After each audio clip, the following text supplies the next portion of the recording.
खमाड़ी में एक chain snatching की घटना हुई थी। उसमें प्रार्थी है अशोक कुमार मलानी।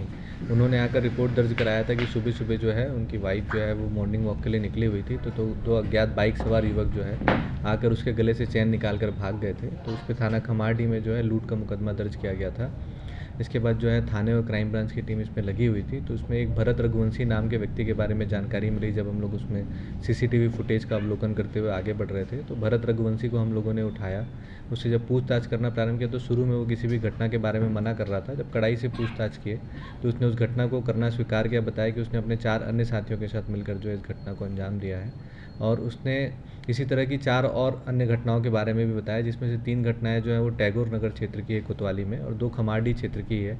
1 अक्टूबर में खमाड़ी क्षेत्र में और चैन स्नैचिंग की घटना इन लोगों ने किया था, और दिसंबर में 2 घटनाएं इन लोग किए थे कोतवाली क्षेत्र में टैगोर नगर में, और जनवरी में ही 19 तारीख को एक घटना इन्होंने किया था कोतवाली टैगोर नगर में ही। तो इनसे इस पाँचों घटना में लूटा हुआ चैन बरामद कर लिया गया है और पाँचों को जो है न्यायिक रिमांड पर जेल भेज रहे हैं।